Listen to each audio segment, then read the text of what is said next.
کسی بہن نے سوال بھیجا ہے کہ کسی نے وظیفہ بتایا یہ کرنے کے لیے، آپ ویریفائی کر کے بتائیں کہ ٹھیک ہے۔ السلام علیکم ورحمۃ اللہ وبرکاتہ۔ دیکھیں، ان کا سوال جواب دینے سے پہلے میں یہ کچھ بتا دوں کہ بہت ہی ضروری بات ہے جو ہماری سوسائٹی میں، خاص طور پہ انڈیا پاکستان میں جتنے بھی مسلمان ہیں، ہمارا سب سے بڑا مسئلہ یہ ہے کہ ہم تو قرآن پڑھتے نہیں ہیں، اور سب سے بڑی بات ہے کہ قرآن کے بعد ہم رسول صلی اللہ علیہ وسلم کی زندگی کے بارے میں نہیں پڑھتے ہیں، جہاں صحابہ کے بارے میں نہیں پڑھتے، تو ہم بھٹک جاتے ہیں۔ اور بھٹکنے کی وجہ سب سے بڑی ہوتی ہے، یاد رکھیں، شیطان کا سب سے بڑا جو وکٹم اور مہرا ہوتا ہے، ایک تو ہوتا ہے وہ جاہل، تو ہے کم علم والا، اور نفس کا کمزور ہوتا ہے، عبادت میں کم ہوتا ہے، اور اللہ کے دین سے دور ہوتا ہے، اور تقوی والا کم ہوتا ہے۔ یہ کچھ ایسے مہرے ہیں جن کو شیطان استعمال کر کے ان کو اپنے کام میں استعمال کرتا ہے، ان کے نفس ذریعہ۔ تو مین ٹاپک آنے سے پہلے میں کچھ پہلے ان چیزوں کے بارے میں بیان کر دوں کہ اس پیغام کو میری سب سے پہلے آپ سے درخواست ہے، آپ جتنا پھیلا سکتے ہیں، اللہ کو جزائے خیر دے، یہ بہت ہی ضروری پیغام ہے۔ یاد رکھیں، پاکستان میں اور انڈیا میں یا دنیا جہان میں جہاں پہ انڈین اور پاکستانی مسلمان عامل ہیں، ان میں مور دین 95% سب بکواس اور جھوٹے ہیں، اور یوٹیوب پر ایسے بھی ہیں جن کے چینل لاکھوں سبسکرائبر میں، لاکھوں ویوز کے اوپر جا چکے ہیں، جو اپنے وظیفے ہر روز بتا رہے ہیں، اور پاکستان میں پاپولر ہو چکے ہیں، انڈیا میں پاپولر ہو چکے ہیں، لوگ ان کو کانٹیکٹ کرتے ہیں کہ ہمیں اس چیز کا وظیفہ بتائیں، ان چیز کا وظیفہ بتائیں۔ اس پوائنٹ کو نوٹ کریں، رسول صلی اللہ علیہ وسلم کی پوری زندگی میں، صحابہ کی زندگی میں کسی قسم کے کوئی وظیفے نہیں بتائے جاتے تھے۔ کوئی ایسا وظیفہ ہوتا ہی نہیں تھا کہ اتنے بجے یہ وظیفہ کرو، اتنی دفعہ کرو، اور اس طرح کرو، اس طرح کرو۔ اس قسم کی یہ ساری شیاطینی چیزیں ہیں، اور شیطان ایک بدعت پیدا کر رہا ہے، اور بدعت ایک ایسی چیز ہے دیٹ از ان ایکسیپٹیبل۔ جیسے رسول صلی اللہ علیہ وسلم فرماتے تھے وَكُلُّ بِدْعَةٍ ضَلَالَةٍ وَكُلُّ ضَلَالَةٍ فِي النَّارِ۔ رسول صلی اللہ علیہ وسلم نے فرمایا تھا کہ جتنے بھی بدعات ہیں، جو بدعت ہوتی ہے جو اللہ کے رسول صلی اللہ علیہ وسلم نے یا صحابہ کی زندگی میں کمی، ہمیں اس کی نشانی نہیں ملتی، کسی صحابہ نے یہ بتایا کہ رسول صلی اللہ علیہ وسلم نے یہ کرنے کے لیے کہا ہے۔ جیسے بہت سی اتنی بکواس یوٹیوب پہ چینل بھرے پڑے ہوئے ہیں، یا کچھ اوپری وظیفے وغیرہ ہیں، یا کچھ عامل بابے، پیر بابے، سارے جتنے ان کو فالو کرنے والے، ان کے پیچھے لگنے والے ہیں، ان کا خود کا ایمان کمزور ہوتا ہے، کیونکہ قرآن تو پڑھتے نہیں ہیں، کیونکہ قرآن ہدایت کا ذریعہ ہے، اور ہدایت تب آئے گی جب وہ حرام سے بچیں گے، ان کا عقیدہ پکا ہوگا، جب ان کے دل میں ان کا سب سے پہلی اس کی سب سے پہلی جو ریکوائرمنٹ ہے، اس کی سب سے پہلی جو ریکوائرمنٹ یہ ہے کہ سب سے پہلے ایک اللہ کرنے والا ہے۔ جیسے سورہ فاتحہ کی آیت میں ہمیشہ ہم ایک چیز پڑھتے ہیں، ایاک نعبد و ایاک نستعین، اے اللہ ہم صرف تیری عبادت کرتے ہیں اور ہم صرف تجھے سے مانگتے ہیں۔ اگر وہ قبروں پہ جا رہا ہے یا کسی پیر بابوں کے پاس جا رہا ہے تو ان کا مطلب ان کا عقیدہ ہی خراب ہے۔ جب ان کا عقیدہ خراب ہوتا ہے تو پھر شیطان ان کو کسی اور کام میں لگا دیتا ہے۔ جب آپ کا عقیدہ پکا ہے نا کہ ایک اللہ ہے، صرف ایک اللہ کی عبادت کرنی ہے، اور ایک اللہ کے جھکنا ہے، اور اپنی زندگی صبر سے گزارنی ہے، تاکہ جتنی بھی مشکل آ جائیں۔ جیسے سورۃ الملک کی آیت نمبر 2 میں اللہ تعالیٰ فرماتے ہیں الذی خلق الموت والحیاۃ لیبلوکم ایکم احسن عملا۔ جیسے سورۃ ذاریات کی آیت نمبر 55-56 میں اللہ تعالیٰ فرماتے ہیں وما خلقت الجن والانس الا لیعبدون۔ جیسے میں نے مخلوقات جتنی جنات اور انسان میں نے پیدا کیے ہیں، صرف اللہ کی عبادت کے لیے پیدا کیے ہیں۔ اللہ کی عبادت ہوتی کیا 5 وقت نماز ہوتی ہے؟ 5 وقت نماز نہیں ہوتی، یہ پوری 24 گھنٹے کی ایک زندگی ہوتی ہے، اللہ کے آگے سرنڈر کرنا، اپنی زندگی کو رسول صلی اللہ علیہ وسلم کے مطابق زندگی گزارنا، یہ ہوتا ہے شریعت کا طریقہ، زندگی گزارنے کا طریقہ۔ اگر جب ہمارا عقیدہ خراب ہو جاتا ہے کہ نہیں جی وہ فلانا ولی ہے اور وہ فلانا ولی کے ذریعے ہماری دعا قبول ہو جائے گی، تو اس کا مطلب کہ آپ اللہ سے ہٹ کے، آپ کا اینگل جو ہے نا کہیں اور سے ہٹ کے جا رہا ہے، ٹھیک ہے. ایک تو ہے گلی سیدھی جنت کی طرف جا رہی ہے, ایک گلی ہے کہیں اور سے ہو کے جا رہی ہے, ٹھیک ہے. یہ وہی حساب ہو گیا, قبروں پہ جانا, پیر فقیروں کے پاس جانا, چادریں چڑھانا, یہ مزاروں پہ جانا, درگاہ پہ جانے والے, یہ سب کا عقیدہ خراب ہے. کیونکہ ان کو پیدا کس نے کیا؟ اللہ نے پیدا کیا. اگر اللہ نے پیدا کیا تو پھر وہ درگاہ پہ چادریں چڑھانے کیوں جا رہے ہیں؟ ایک سمپل لاجیکل کویسچن ہے. کوئی بھی ایکیڈیمکلی جو اسکالر ہوگا definitely they will understand that. اگر کوئی ایکیڈیمکلی نہیں ہے, کوئی محلے کے ہیں, تو اس قسم کے لوگ جو ہوتے ہیں پبلک خود بھی بھٹکے ہوتے ہیں اور لوگوں کو بھٹکاتے ہیں. So any way, you want to get a better education, so you need to approach academic scholar to learn more about Islam. اسلام یہ سکھاتا ہے کہ اللہ نے انسان کو پوری مخلوقات کو پیدا کیا ہے, and he deserve to be worshipped by nothing else. صرف ایک اللہ کی عبادت کرنی, اس کے کہنے پر زندگی گزارنی, اور سب کچھ اس کے لیے,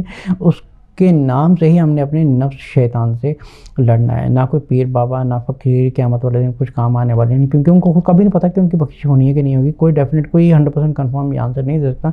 دنیا میں کوئی کسی کے بارے میں یہ جج نہیں کر سکتا کہ یہ انسان جہنمی ہے, یہ انسان جنتی ہے. nobody knows until on the day of judgment. صرف وہی ایک موقع جب انسان کو پتہ ہوگا کہ جنت جانے والا ہے, جہنم جانے والا ہے. in the دنیا no one is allowed to judge by for himself or for anybody else, کیونکہ جج کرنے کا حق صرف اللہ کے ساتھ کا ہے, اور وہ صرف قیامت والے دن ہے. جیسے ایک دنیا میں کتنا ہی ایک ولی دکھنے والا انسان ہو, ہر وقت تسبیح ہاتھ میں پکڑنا ہے, قرآن پڑھنے والا, اب کسی کو ساری دنیا کہے گی, ساری دنیا کہہ رہی ہے کہ یہ نیک آدمی ہے, نیک آدمی نہیں, پتہ چلے گا وہ جہنم میں چلے گیا قیامت والا دن. اب ایک انسان ہے, وہ پوری زندگی گناہ کرتا رہا ہے, لیکن شاید اللہ کو اس میں کوئی چیز پسند ہے, ساری دنیا اس کو کہہ رہی کہ یہ جہنم جانے والا ہے, لیکن قیامت والے دن اللہ تعالیٰ اس کو جنت میں ڈال دیں. سو nobody has a right to judge for anyone else, کیونکہ ہم نہیں جانتے دنیا میں. all we have to do, ہم اپنے اعمال کی فکر کر رہے ہیں. جو بہرحال میں بات کر رہا تھا اس کی, جتنے بھی پاکستان میں آمد ہیں, میرے بھائی بہنوں سے درخواست ہے, یہ more than 95% سارے بکواس اور جھوٹے ہیں. اور سب سے صرف ایک سوال جا کے پوچھیں, کیا یہ جو بتایا گیا ہے سب سے زیادہ ٹوٹکا ایک بڑا مشہور ہے, یہ چیز پڑھیں 40 دن تک, یہ چیز پڑھیں عشاء کے بعد, یہ چیز پڑھیں فجر کے بعد, اس کو اتنی دفعہ پڑھنا ہے, اس کو یہ کرنا ہے, اس کو اس طرح کرنا ہے, اس کو اس طرح کرنا ہے. یہ کسی چیز کو شریعت سے ثابت نہیں ہے, یہ ساری بدعت والی چیزیں ہیں. ایک اللہ کی عبادت کریں, خود حرام سے بچیں, گناہوں سے بچیں, اور اللہ کے ساتھ جڑے رہیں, صبر کے ساتھ کرتے رہیں. جیسے قرآن میں اللہ فرماتے ہیں وَاسْتَعِینُوا بِالصَّبْرِ وَالصَّلَاةِ, کچھ اللہ کے ساتھ کہ نماز کے ساتھ اور صبر کے ساتھ اللہ کی مدد حاصل کریں. یہ طریقہ اللہ کی مدد حاصل کرنے کا. اب فلانے ٹوٹ کے, یہ ٹوٹ کے, اب پتہ کیا ہوتا ہے کہ جب انسان کا بس نہیں چلتا, پھر اس کا سہارا ڈھونڈتا ہے, اس کا سہارا ڈھونڈتا ہے. کسی کا سہارا ڈھونڈنے کی ضرورت نہیں ہے. سب سے پہلے خود حرام سے بچیں, اپنا عقیدہ ٹھیک کریں, گناہ سے بچیں, اور مستقل طور پر اتنے اذکار کریں, اتنا کچھ کریں کہ اللہ کو راضی کرنے کی کوشش کریں, کہ تاکہ اللہ مجھ سے راضی ہو جائے اور اپنے گناہوں کی بخشش کروائیں. ایک دفعہ گناہوں کی بخشش کروائیں گے, پھر اللہ تعالیٰ آپ کی زندگی میں آٹومیٹکلی برکت پیدا کرے گا. یہاں ہو سکتا ہے کہ دنیائی آزمائش ہو, آپ کے لیے دنیا نہ ہو سکتا ہے اللہ تعالیٰ نے آپ کے لیے آخرت میں سب کچھ رکھا ہوتا. تو میرا کہنے کا سب کچھ یہ مین پوائنٹ یہ تھا, جتنے بھی بہن بھائی ہیں, جتنے بھی پاکستان میں عامل بابے یوٹیوب چینل والے, جتنے بھی وظیفے بتانے والے, یہ سارے more than 95% سارے ہی بکواس اور ایک نمبر کے جھوٹے ہیں. اور ایک چیز یاد رکھیں, جب شیطان کو پتہ کہ وہ ڈائریکٹلی کسی سے گناہ نہیں کروا سکتا, کسی سے شرک نہیں کروا سکتا, وہ کسی سے بدعت نہیں, وہ کسی سے غلط نہیں کروا سکتا, ٹھیک ہے. اب اس نے حرام کے اور جھوٹ کے, یہ حرام کے, اب شیطان کو پتہ کہ کوئی ڈائریکٹ زنا نہیں کر رہا ہے, کوئی ڈائریکٹ شراب نہیں پی رہا, کوئی ڈائریکٹ حرام نہیں کر رہا, کوئی ڈائریکٹ شرک نہیں کر رہا. اب اس نے کیا کیا, ایک بدعت والا دروازہ کھول دیا. اب بدعت والا راستہ کون سا ہے؟ ایک رسول صلی اللہ علیہ وسلم کی تعلیمات کو چھوڑ کے کسی عامل کے پیچھے لگ جانا ہے, یا کسی یہ وظیفے بتانے والوں کے پیچھے لگ جانا ہے. یہ ان کا طور طریقہ ہے. یہ سارے ہی جھوٹے اور بکواس ہیں.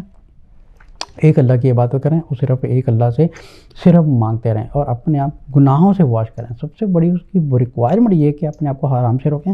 جب آپ کے حرام سے روکیں گے تو نیچرلی آپ کی زندگی میں ایک اللہ کے پاس آپ کی ایک سمجھ کہ آپ کا راستہ اللہ کی طرف جانا شروع ہو جائے گا. جب اللہ تعالیٰ کی طرف جانا شروع ہو جائے گا تو آٹومیٹکلی آپ کی دعاؤں میں بھی آٹومیٹکلی فرق جائے گا. کیونکہ ایک انسان ساری زندگی حرام کر رہا ہے, غلط کر رہا ہے, جھوٹ بول رہا ہے, حلال کا رزق نہیں کھا رہا ہے, سب کچھ کر رہا ہے, اور پھر وظیفے کرتے رہتے ہیں جی یہ کام ہو جائے گا, یہ وظیفوں پر یہ نہیں ہوتا کہ وظیفہ کام کرتا ہے, اس پر جو آپ کو یقین ہوتا ہے اس پر وہ کام کر رہا ہوتا ہے. تو اس لیے کہ سارے وظیفوں کو چھوڑیں, عامل باپ کو چھوڑیں.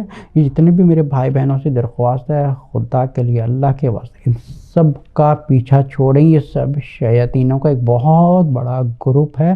ان سب کو چھوڑ کے ایک اللہ کی کتاب کو پکڑیں اور اپنے آپ کو حرام سے بچائیں. اللہ کی عبادت کریں, غلط چیزوں سے بچیں, اپنی نظروں کی حفاظت کریں, آنکھوں کی حفاظت کریں, نفس کی حفاظت کریں, کان کی حفاظت کریں, زبان کی حفاظت کریں. پھر اللہ تعالیٰ آپ کی زندگی میں برکت آٹومیٹکلی پیدا کرے گا. اور یہ آپ کو کیا ہوتا ہے کہ جب انسان خود اللہ سے دور ہوتا ہے تو پھر اللہ تعالیٰ کیا کرتے ہیں, اللہ تعالیٰ اس کے پیچھے شیطان کو لگا دیتے ہیں, پھر اس کے پیچھے تو لگا رہا ہے. ٹھیک ہے, اللہ تعالیٰ کیا ہوتا ہے کب اس کا یقین اس کو اسی کے اوپر پکا دکھا دیتے تو اسی کے پیچھے لگا رہا ہے. پھر کیا ہوتا ہے کہ وہیں پہ اس کی آخرت برباد ہو جاتی ہے. اللہ پر یقین رکھیں اور اللہ پر بغیر مایوسی کے, جیسے اللہ تعالیٰ فرماتے ہیں کل یا عبادی الذین اسرفوا علی انفسہم لا تقنطوا من رحمۃ اللہ. ٹھیک ہے, اللہ تعالیٰ کی رحمت سے ذرا مایوس نہ ہو. اگر گنہ کار بھی ہیں اللہ سے معافی مانگیں, اپنی زندگی نہیں شروع کریں, اپنے اعمال کو واش کریں. سب سے بڑی بات ہوتی ہے اپنے اعمال کو واش کریں. جب اعمال کو واش کریں گے, اعمال میں ایک مردوں کے اعمال میں سب سے زیادہ خرابی ہوتی ہے میوزک, موویز وغیرہ, یا غلط چیزیں دیکھنا, غلط چیزیں سننا. اسی طرح عورتوں کے اعمال میں سب سے بڑا خرابی چیزیں ہوتی ہیں ان کے فیشن, کپڑے, میک اپ, یہ ساری چیزیں, میوزک, ویشن, سوشل میڈیا, ساری چیزیں. ہر طرح سے شیطان کسی نہ کسی کو گھیرتا ہے. تو سب سے پہلے اپنے گناہوں کو ختم کریں, اللہ کی طرف اپنے آپ کو موڑیں. کوئی وظیفہ, یہ سارے بکواس ہوتے ہیں. یہ اب شیطان کیا کرتا ہے کہ جب ڈائریکٹلی کسی سے گناہ نہیں کروا رہا تو قرآن کا سہارا لے کے اس میں سے ہی سہارا لے رہے کہ انسان کے دل میں یہ آ جائے کہ یہ اللہ کا کلام ہے, اس کو میں اتنی دفعہ کروں گا. تو یہ تو ٹھیک ہے, اللہ کا کلام ہے, ٹھیک ہے, میں مانتا ہوں یہ اللہ کا کلام ہے, اس کو ہم جتنی دفعہ پڑھیں گے بے شک اس میں ایک فرق آئے گا. لیکن اس میں جو بدعت والی چیز ہے وہ یہ ہے کہ یہ رسول صلی اللہ علیہ وسلم نے کہاں لکھا ہے کہ اس کو اتنی دفعہ کرنا ہے اور اتنے دفعہ کرنا ہے اور اتنے بجے کرنا ہے. یہ مجھے کوئی پروف کر کے بتا دے, میں بھی کرنا شروع کر دوں گا. مجھے کوئی پروف کر کے بتا دے, کوئی عامل دنیا کا یہ چیز پروف نہیں کر سکے گا اس کو اتنی دفعہ کرنا ہے. ہاں یہ کہہ سکتے ہیں اگر کوئی بدعت سے بچنے کی اسی چیز کو آپ اگر سنت کے حساب سے اگر اچھے طریقے سے اگر استعمال کریں تو اس کو آپ یہ کر سکتے ہیں کہ اگر کوئی آپ کو تکلیف ہے, ٹھیک ہے, آپ قرآن میں سے اس کی آیت لیجئے, اس آیت کو آپ کثرت سے پڑھیے. اور جتنا بھی آپ کو ٹوٹکے کرنے ہیں, ٹوٹکے کرنے سے سب سے پہلا اس کی شرط یہ ہے کہ اپنے آپ کو حرام سے بچائیں. اپنے آنکھوں کی حفاظت کریں, کان کی حفاظت کریں, زبان کی حفاظت کریں, نفس کی حفاظت کریں, اپنے آپ کو حرام سے بچائیں اور آپ کا رزق بھی حرام سے بچائیں. ٹھیک ہے, جب ساری چیزیں ختم کر دیں گے پھر آپ خود اس پر عمل کریں. اور دوسرا یہ ہے کہ کسی عامل کے پاس, کسی کے پاس جو ضرورت ہے, مور دین 95 سارے جھوٹ اور مکار ہیں.